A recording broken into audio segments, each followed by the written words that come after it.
This evening, I wanted to be here in the West. I've been speaking yesterday about the National Apology in Canberra, in Parliament House in the Great Hall, on the 10th anniversary of delivering the National Apology Statement. Prior to that, I have been speaking in Sydney, I've been speaking in Brisbane, and earlier today in Melbourne.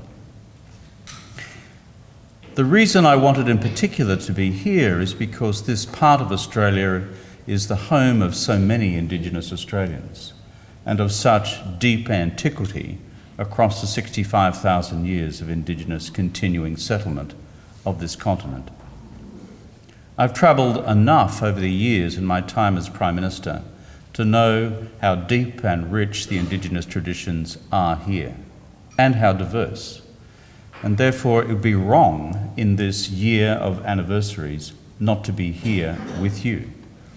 I wanted in particular to be here with you, the First Peoples of this important part of our nation. Let me reflect for a moment on the events of that day, the 13th of February 2008. Let me reflect also on what we sought to do through a national apology. And let me reflect then on what progress we have made in this great project we call national reconciliation through the agency of closing the gap. And we reflect finally on where we go to from here, given the significance and the substance of the statement made from our Indigenous leadership of the nation at Uluru last year, and what must now be done in order for this country to be complete in its reconciliation journey.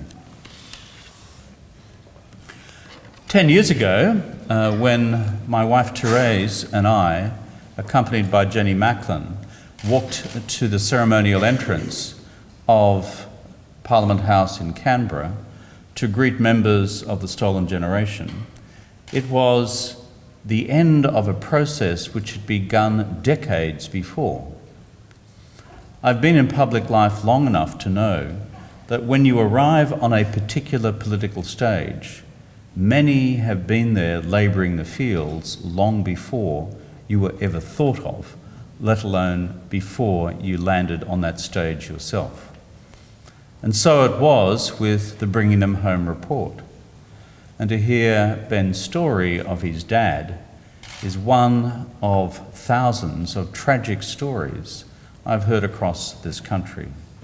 You know them, you know their detail, and many of you in this room have lived them, either directly or indirectly, through the members of your family, your clan, your wider kinship group. And so when the Bringing Them Home report was finally brought down, for me it was passing strange that we as a nation could sit with folded arms and say, no, we will not apologise. As a human being, I could not understand that. To read the pages of the Bringing Them Home report and to go to the depth of each of the stories referred to in it and to know that they represented one sample of the extraordinary national story of human tragedy which lay beneath it, for me it was unspeakable that we could not, in response to that as simple human beings, say, we, white Australians, were fundamentally wrong in what we had done. There was no excuse for what we had done. Against the standards of the time, it was wrong what we had done. The question I was often taken by in the debate about whether or not we should have a national apology was this: how could we, this generation of white Australians, be held responsible for the previous actions of other generations of white Australians in the various policies and programs administered on behalf of governments, both Commonwealth and state, towards Indigenous Australians across this land? In other words, the John Howard memorial excuse was not my bad. I have a problem with that. I really have a problem with that. And when I think of that particular view of history, which says I, in this generation, will selectively appropriate from the history of our nation those things of which we are most proud and honour them and accept them and embrace them today, like the story of Anzac as if it happened yesterday, though I was nowhere near the beaches at Gallipoli Cove, yet at the same time, understanding that in 1915, Indigenous families were being rounded up and their children ripped away and taken never to be united with their families again, that we can selectively choose not to appropriate that as part of our national story today as well. If you are going to harvest the good in our national narrative as Australia from our nation's past, then let us have the guts, or at least the intellectual honesty, to equally harvest the bad, to acknowledge it, to embrace it, to learn from it, and, based on our reflection, to say sorry for what had happened. For me, that became axiomatic. Axiomatic as I read the stories of the stolen generations. Axiomatic as I reflected on the other experiences of Indigenous Australia throughout those decades and across those centuries of European settlement, even if it did not involve the physical separation of members of families. So when we came to craft the national apology, having won the election in which I sought the people's mandate to do so, it then became a question of what to say. One of the strange things in public political office in Australia, Ben will now have discovered this now that he's Treasurer of the great state of Western Australia, is the amount of files delivered to you by your bureaucracy. The piles and piles and piles of paper as you slowly sink beneath the waves of the Antipodean equivalent of Sir Humphreydom. And on the question of the apology, I too became a victim, as the piles and piles and piles of paper were delivered first to my office, and then as I ran screaming from them, then to the library at the lodge in Canberra, where I was living. And each time I walked into the study at the lodge, the same study where Curtin sat with MacArthur and thought through Australia's future in the darkest days of 1942, I would stare at those files and say, God, liberate me from here. Those files told me one thing. They told me page in, page out, memorandum in, memorandum out, what not to say in the national apology. Very little by way of what to say to Indigenous Australians. The apology was delivered on Wednesday the 13th of February. As of the previous Saturday, about 5 days before, the apology as a document did not exist.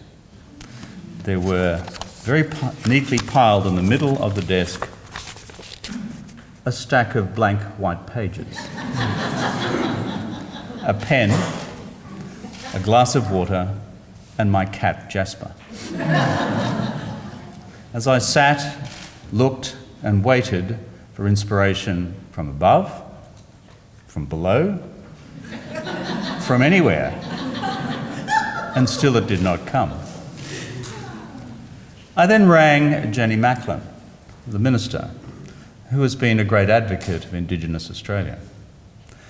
And I said to Jenny, I am having writer's block.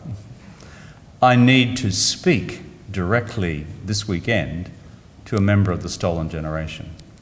I need to hear the voice of their own experience. I need to understand, or begin to understand as a white fella, what it was actually like.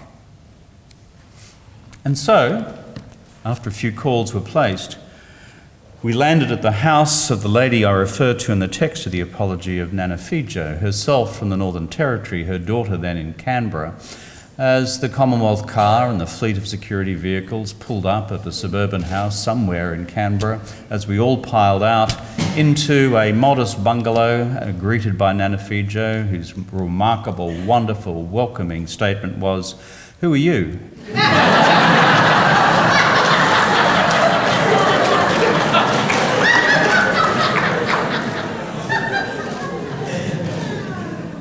Humbling, healthy. News travels slowly to the territory, I discovered. I said, "I'm Kevin, I'm from Queensland." "Oh, yes, you're that bloke." "Yeah." She said, "I'm down here for the apology." I said, "Yeah. That's what I wanted to talk to you about. Oh. And can I come in?" Yeah, come. Would you like a cup of tea? Yes. So I sat down on the floor of her living room. She was 82 years old. It was her daughter's house. And then did what we in the political process, Ben, rarely do, sat down and shut up for 2 hours. And listened. I did ask a few questions, but I mainly listened. And that's when the story poured forth of this 4 or 5-year-old girl back in the late 20s or early 30s. She cannot remember the year because she does not know the year that she was born. And how she was taken away by the welfare men just outside of Tennant Creek, never to see her parents again. Together with her brothers and sisters, most of whom she didn't see again. The story is in the text of the Apology, if you choose to read it. But it was only then that I began to have the ability to write. And I went home to the lodge, sat in John Curtin's library at his desk, and began to write. And so the process began through that Saturday evening, that Sunday and Monday and Tuesday. Other events intervened. There was an attempted military coup in East Timor over those days, an attempted assassination on Xanana Gusmao and Jose Ramos Horta. We were dispatching troops urgently to Dili to make sure that this fledgling democracy did not disappear into a sea of bloodshed. Other things were happening as well. But as of the night before the apology, and certainly through until 3 a.m, there I sat, writing away, water, cup of tea, and the cat, until we had nearly finished. Which brought us to the next morning. I'd asked Jenny where the representatives of the stolen generation would be coming to meet us that day, before the ceremony in the House of Representatives chamber. And she said they'd be coming through the normal public entrance. That's when I asked whether they could be brought through the ceremonial entrance instead, the place where we only receive presidents and prime ministers of foreign governments. And so then they came. It was remarkable, what I describe as bush standoff for the first 60 seconds. There, across the courtyard, literally, hundreds of Indigenous leaders from across the country, Therese, myself, Jenny, and nobody knowing what to do next. So in the great traditions of Queensland official protocol, I leaned across and said, "Oi, come on in." That's how the processes of reconciliation began that day. And then we greeted each one. There were hugs, there were tears, there were sighs, there were the heaving of shoulders, and there was much laughter and there was much joy. And I remember kissing one elegantly dressed lady in her early 70s on the cheek, and we laughed about where she'd come from and how she'd got there that day. And as she walked inside, she said something to me which I have never forgot. She said, "You're the first white fella who's ever kissed me."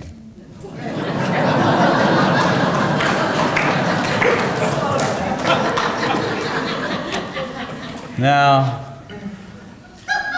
at one level, that horrified me, that we could have grown up in such a racist community, that could have been the case. At another level, I thought, well, she's probably a lady of serious discretion and choice. She'd met most of the white fellas that I knew. She'd made exactly the right choice.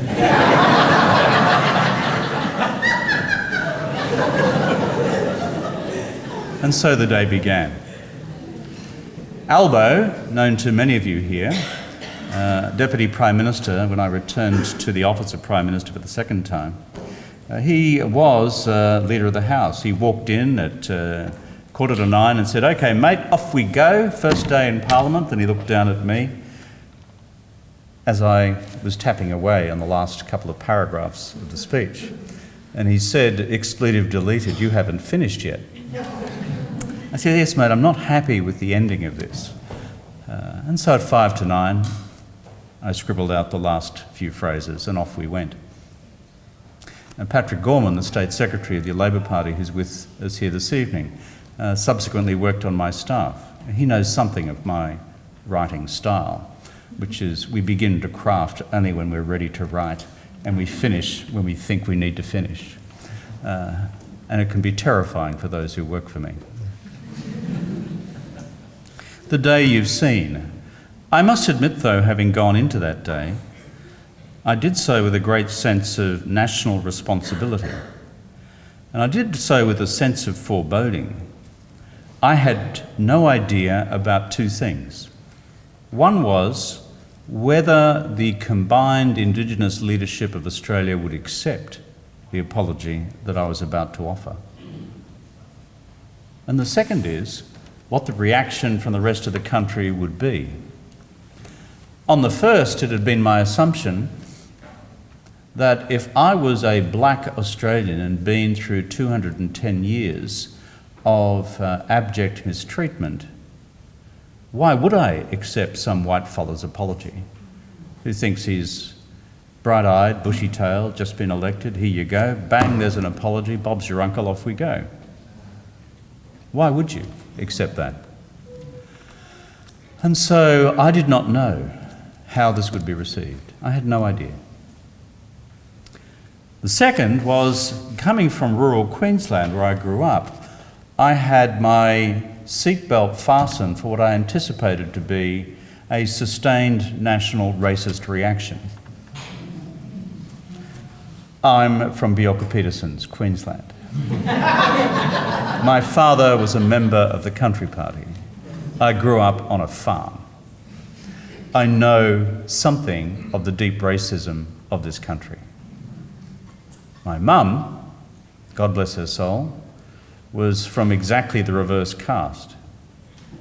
With the one Indigenous family in the tiny town I grew up in, we played with their kids every other weekend, either at their place or ours. Mum saw through the colour of people's skin way ahead of her time.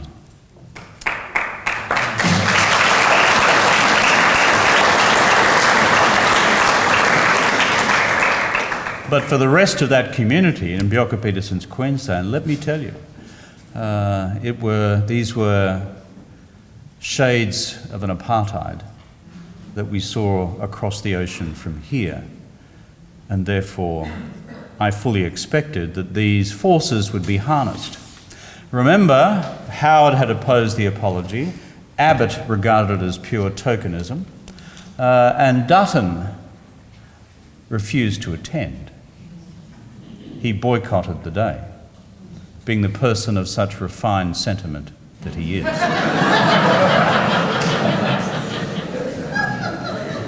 And this is not the occasion to make such partisan observations. But I just did.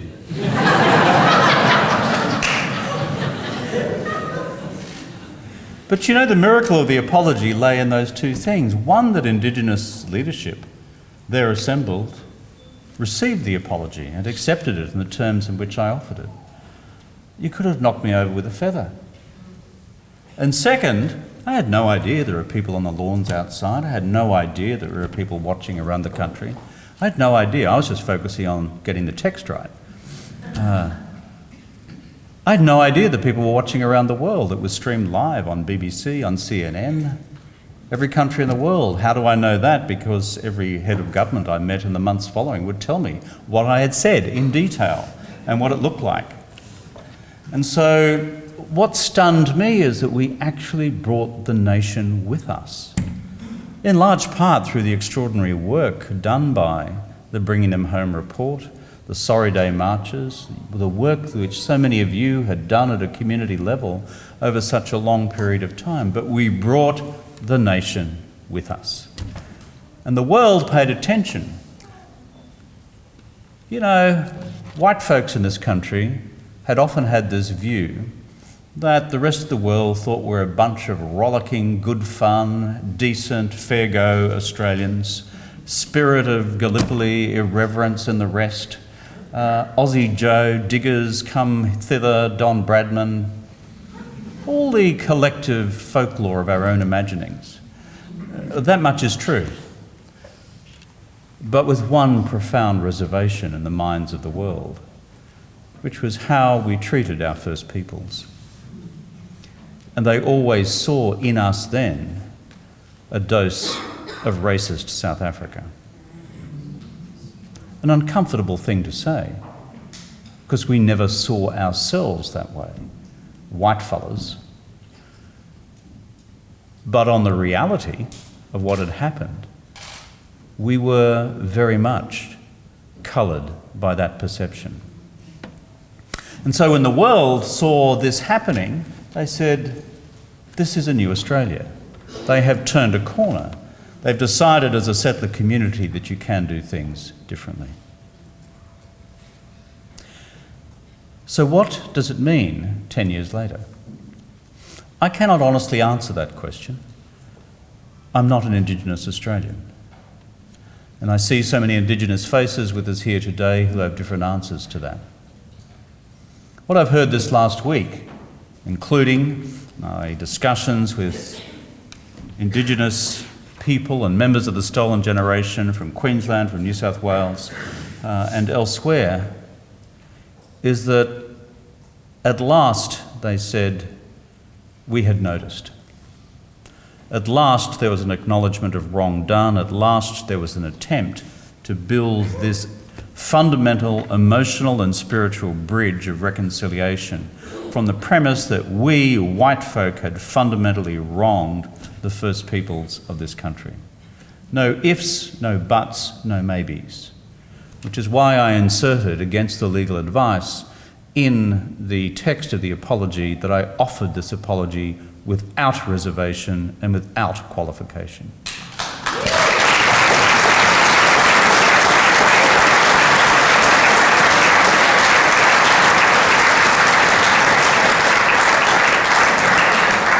Because the Australian political process has a PhD in duck and weave, in obfuscation, in the hidden qualifying clause.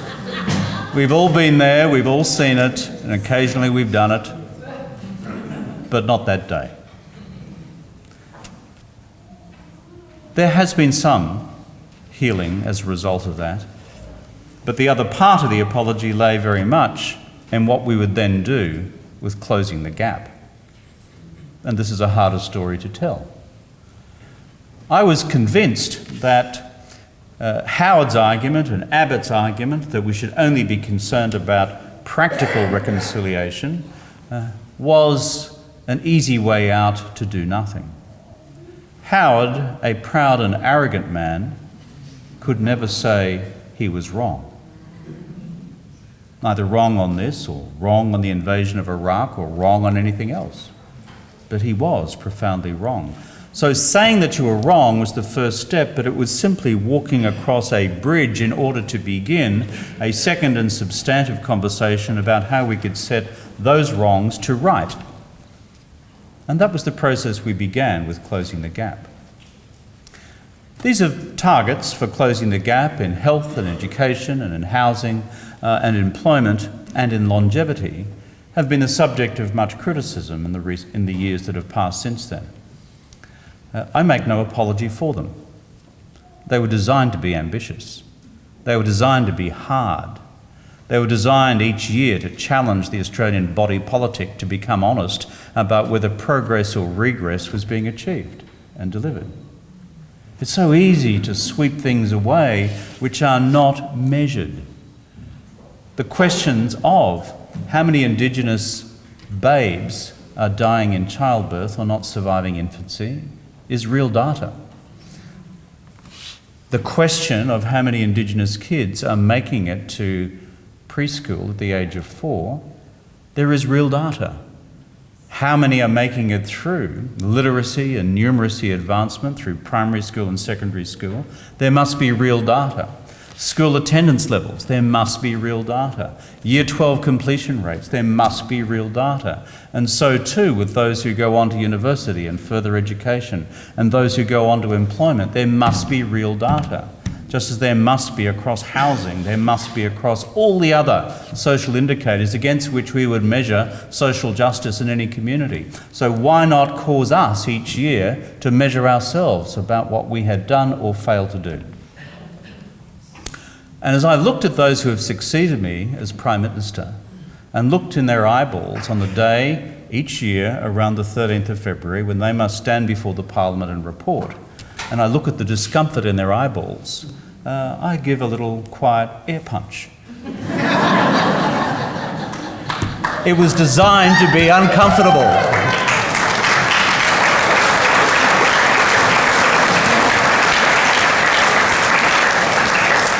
It was designed to be difficult. It was designed to be hard because the depth of disadvantage to which we had subjected the first Australians was so bad.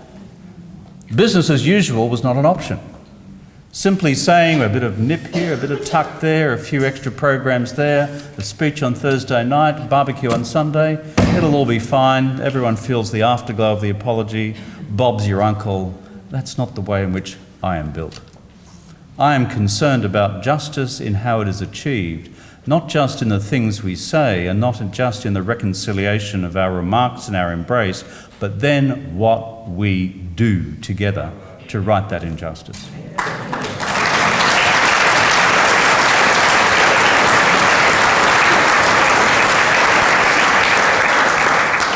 And that is the hard bit. It's hard, but you know something, it's doable. It's doable. Of these 7 stupendous targets that we set back in 2008, the minor miracle is that in 3 of those areas, Year 12 completion, early childhood education access for 4-year-olds, as well as infant mortality rates, we are on track to achieve what we set out to do. Even that, however, must then subsequently be improved on. In the other areas, progress has been thin, but progress in each of those 7 targets has been made, however small. I'd much rather be standing before you today, 10 years later, and saying, we have moved north, rather than simply continue to drift south. My argument to Turnbull when I saw him the other day, fleetingly, in fact, it feels like an eternity ago, it was yesterday morning. Malcolm has that effect on you.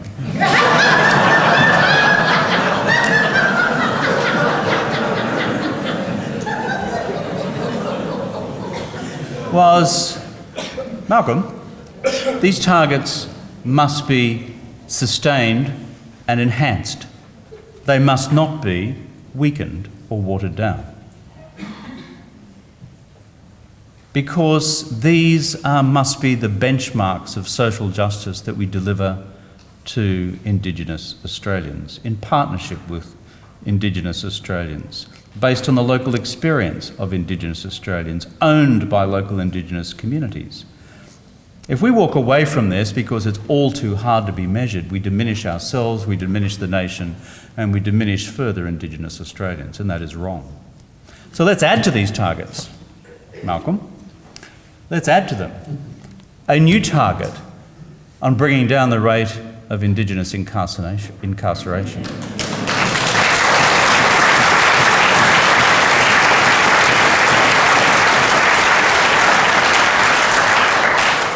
Surely, given all the social determinants of Indigenous disadvantage, It is not beyond our wit and wisdom to bring this rate down rather than to simply sit on our hands and say, that's just the way it is.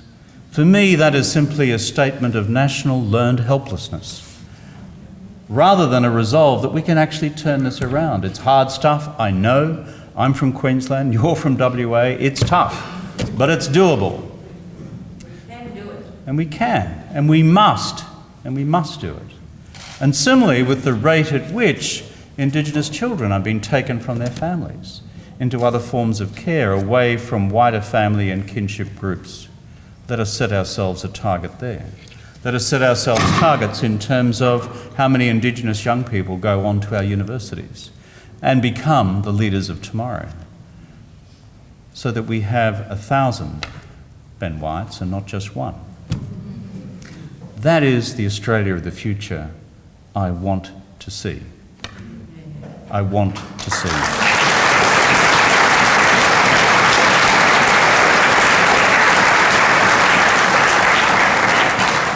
Let me conclude by reflecting on the future. The national apology was one part of an extended and long process of reconciliation between Indigenous and non-Indigenous Australians, closing the gap in its first 10 years, the first tentative steps towards delivering social justice to Indigenous Australians, but with many, many more steps to go. Our Indigenous leaders met last year at Uluru. I've read carefully the statement. I've listened carefully to what Indigenous leaders have said to me about why that statement was crafted and the way in which it was. I am the Prime Minister who took to the 2007 elections an undertaking that we would begin a process of constitutional recognition. Not just apology, but a wider process of constitutional recognition, knowing full well how complex that would be.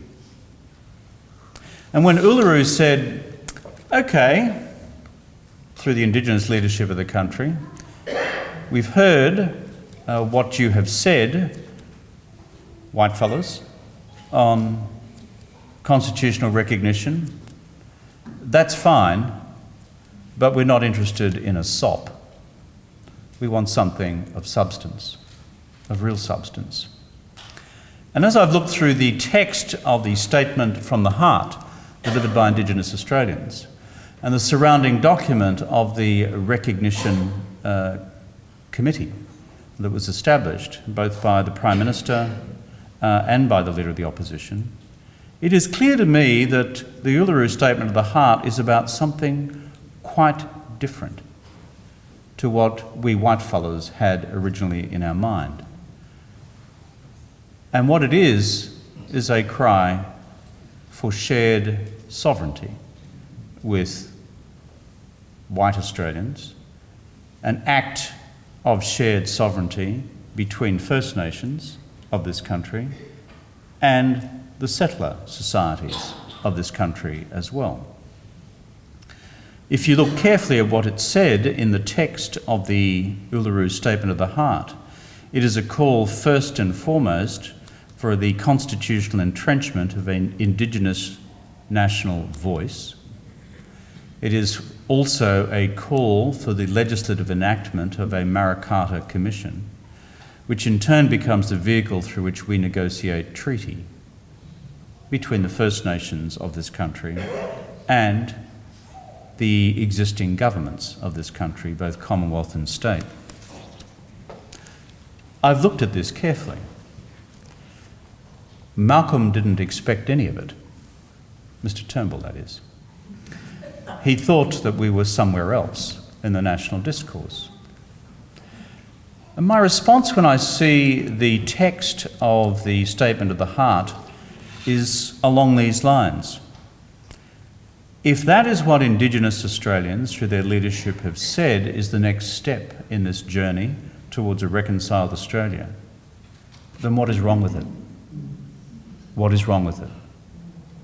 On the question of an Indigenous national voice, an Indigenous national advisory body, entrenched in our constitutional arrangements, then what is wrong with it? When I hear Turnbull say we cannot have a third chamber in the National Parliament of Australia, I simply say to Turnbull, as I did yesterday morning, Malcolm, that's just nonsense. An advisory body, such as National Indigenous Voice, is utterly different to a legislative body, be it in the House of Representatives or the Senate.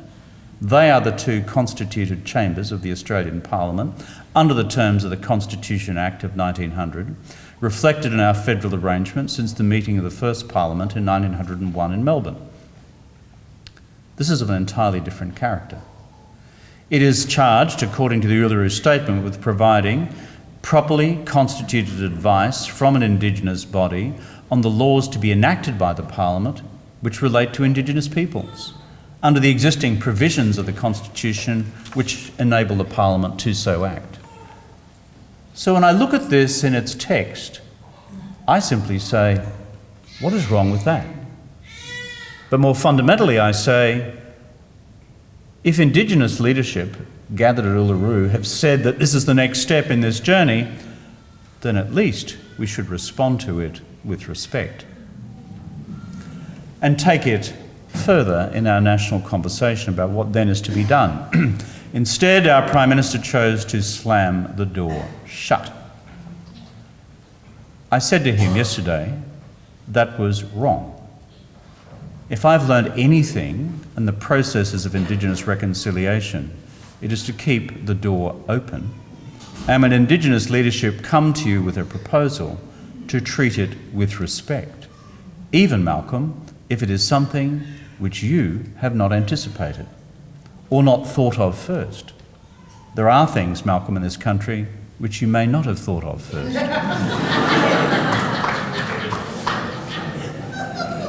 Impossible as that thought may be in Malcolm's mind. And so too with the processes of a Makarrata Commission, and so too with the processes of treaty. As I said in my remarks yesterday morning in Canberra in the Great Hall, on the question of treaty, which has been part of our national discourse at one level or another in this country since the days of Nugget Coombs and before. So many people in this country say it's too hard, it's too difficult. Why do it? To which my response is, Indigenous leadership say it's what they want to do next. And secondly, when I look across the water, from the east coast at least, and not much further from the west coast, to another country, I think its name is New Zealand, that country has not been rent into pieces as a result of its own domestic treaty arrangements with Maori. So my challenge to Mr Turnbull and to the government is simply this. These have been advanced by Indigenous Australia. Let us at least treat these proposals with respect. And when I look at their substance, both on treaty and on the National Indigenous Voice, I say to myself and I say to the country at large, what is inherently wrong with those ideas? I conclude with this. Each step in our long national journey towards a fully reconciled Australia has been a hard step. It always feels hard. It always is hard because we're crossing a threshold into unfamiliar territory given the entrenched nature of the racism which have become embedded in this society over so many decades and in fact the 2 centuries of our European occupation and settlement. When Australians got together, led by Indigenous Australians and those from the white community who joined in the fight in the lead up to the 1967 referendum, it all seemed too hard until it was done. With E.G. Whitlam and the Racial Discrimination Act and the Northern Territory Land Act and Vincent Lingiari, it all seemed too hard until it was done. With P.J. Keating and the Redfern Statement, Mabo and Wick and the Native Title Act, It all seemed impossibly hard until it was done. Remember, we were told it would collapse the Australian mining industry. That was a decade before the biggest boom in the mining industry this country had ever seen. In the earlier years of the first decade of this century, through until several years ago. But that all seemed too hard as well, until it was done. The Bringing Them Home report, the Stolen Generations, the call for a national apology, the Sorry Day marches, all that seemed too hard until it was done. Closing the gap of disadvantage between Indigenous and non-Indigenous Australians, making the Parliament accountable nationally to whether we were succeeding or failing, that also seemed too hard, and people still say it is too hard until it's done. And so too with Uluru, and so too with a national Indigenous voice, and so too with treaty. All very hard until it's done. And together, friends, we will do it. Thank you.